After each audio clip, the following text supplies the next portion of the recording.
Mas Cahyo, terkait dengan yang sering dibicarakan banyak orang terkait dengan Sabdo Palon ya.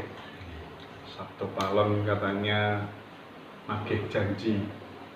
Itu kan seolah-olah kalau kita rasakan bisa-bisa kemudian menjadi sebuah dendam, Iya. ya, yang jika itu kemudian dibiarkan berlarut-larut, maka ya akan mengkotak-kotak agama dan kepercayaan dan lain sebagainya.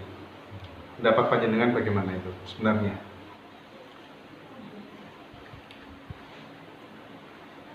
Intinya Sabdo Palon itu bukan mempunyai dendam dan bukan ingin memberikan sebuah pemahaman dendam-dendam kepada para pelaku spiritualis Jawa.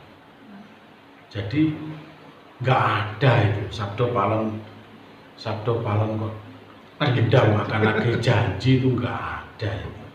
Sabdo Palon itu seorang yang waskita, seorang yang linduwih pinunjulin tanah Jawa. Jadi kalau beliau berbicara 500 tahun akan kembali ke tanah Jawa dengan ajaran agama, ajaran budi luhur, bukan agama lah ya, ajaran budi luhur. Itu karena apa? Karena Sabdo Palon itu sudah tahu, terbuka hijabnya, Mas, terbuka penghalangnya terhadap kejadian-kejadian di alam ini yang akan datang sampai 500 tahun ke depan setelah lengsernya Prabu Brawijaya. Terbukti kan? Terbukti 75 tahun awal setelah lengsernya Prabu Brawijaya, mulai dari Fatahillah kan, ya, sampai Sultan Trenggono, sampai Arya Penangsang, terjadi perang saudara, bahkan para wali pun juga ikut terlibat di situ kan. Ya, 75 tahun itu sampai akhirnya karena sibuk bergelut dengan urusan perang saudara, ya akhirnya Jawa ini energinya agak turun 75 tahun. Nah akhirnya apa?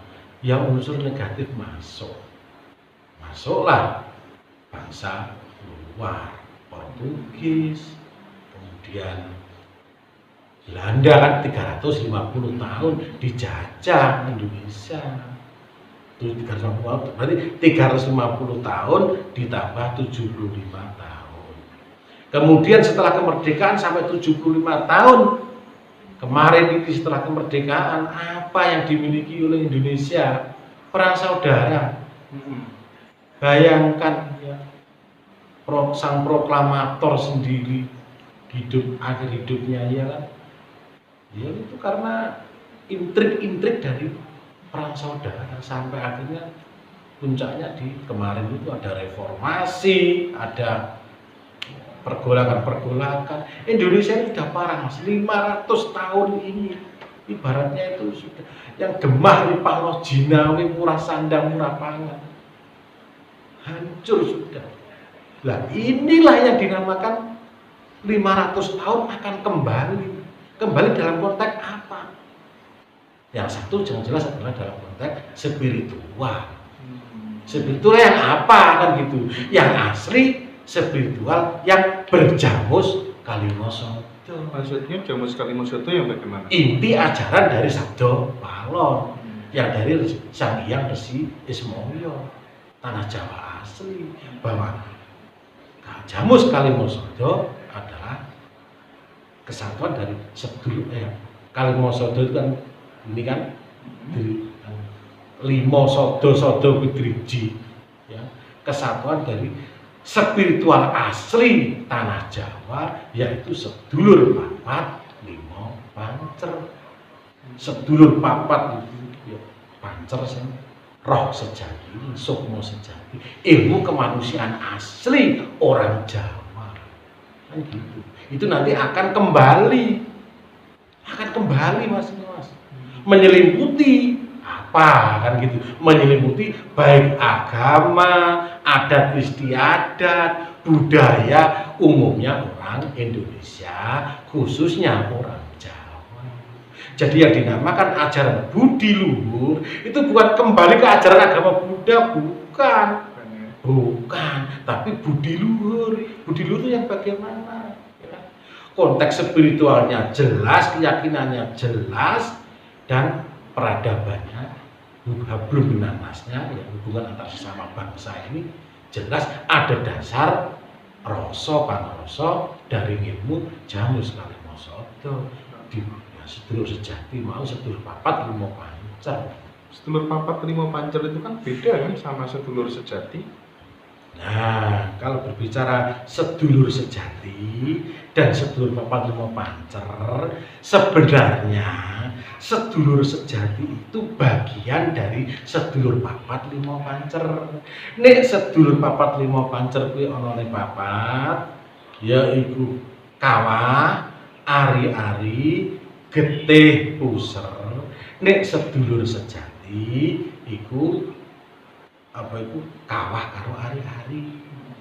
Lah kena apa kok cuma loro kan gitu, karena berbicara masalah sangkan paraning dumadi. Kalau sudah berbicara itu Mas, asal usul manusia. Oke, sebelum masuk Iya. ke sedulur sejati, Iya. contoh-contoh penyelewengan seperti halnya Sabdo Palon Nage Janji setelah 500 tahun. Selain itu ada nggak contoh-contoh yang by desain oleh Belanda untuk kemudian membuat Sangat banyak. dikotomi? Ya. Sangat banyak sekali. Contohnya apa? Karena dasarnya Belanda divide et impera loh Mas ya. Banyak. Contohnya ada kisah Sunan Kalijogo memburu Brawijaya. Padahal cucunya ya. Itu cucunya Mas itu Mas ya. Cucunya Sunan Bonang dengan Sunan Kalijogo seakan-akan nggak kenal.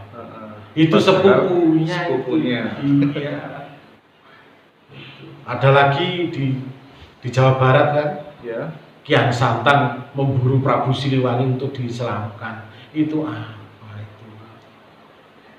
Prabu Siliwangi Digdaya Mandra Guna spiritualnya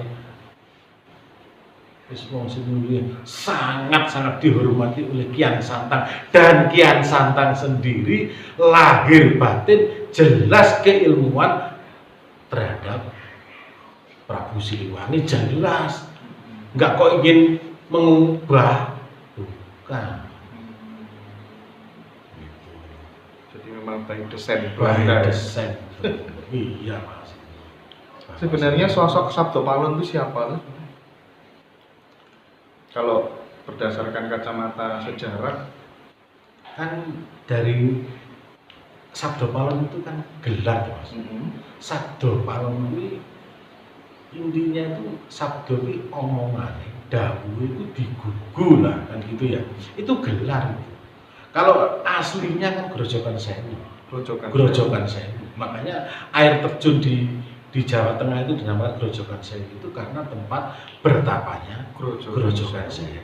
Sekaligus menjadi tempat ya, nama tempat. Iya, menjadi tempat. Kok bisa bertapa di situ? Gimana ceritanya?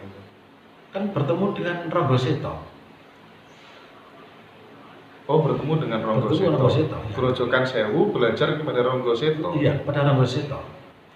Ronggo Seto itu aslinya kan Turonggo Seto, penunggang. Itu disamarkan. Iya. Disamarkan itu. Apa Turonggo Seto itu yang ngapunten kalau di dalam agama kita barangkali Sayyidina Ali. Dari sejarah itu kan tahun 625 Masehi itu kan dua orang anak dari Abu Thalib itu kan ke Jawa. Yang Ja'far bin Abu Thalib itu ke Kalingga, Jepara. Ya, yang Sayyidina Ali itu kan ke Cianjur, dari Jawa Barat. Itu ada tujuannya Mas. Jadi setelah Sayyidina Ali itu dari Cina belajar Abu Kuntur ya, itu beliau belajar itu aneka tanaman herbal itu di Indonesia sini. Jadi Sayyidina Ali itu berkeliling tujuh dunia, tujuh dunia, iya. Ya setelah awak dewi ini lama sih istilahnya. Jadi pemimpin kepengen belajar nang kono. Itu tahun 625 sudah datang itu Sayyidina Ali itu. Turonggo Seto itu tadi. Iya. Penunggang kuda putih.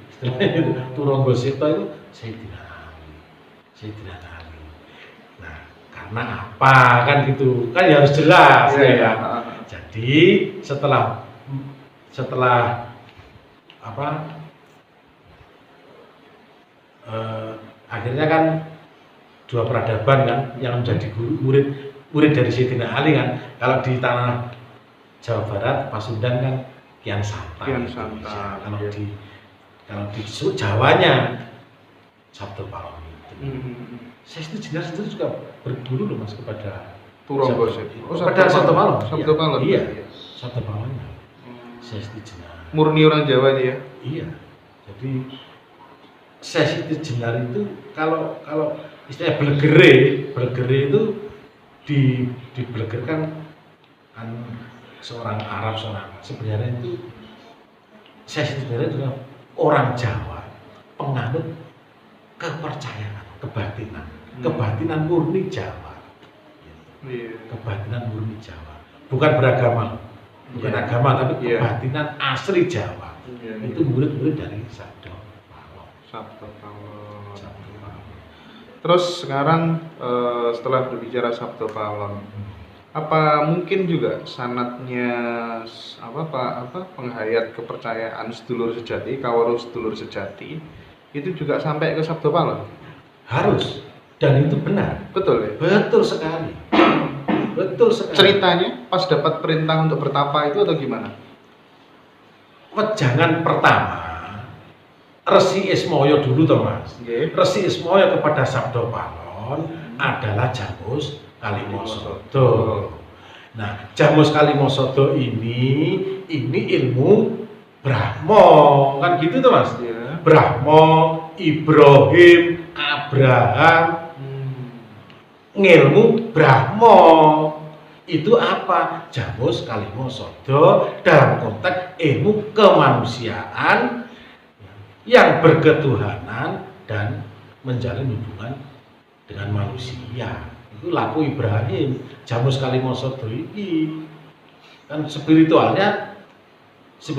Brahmo kan gitu.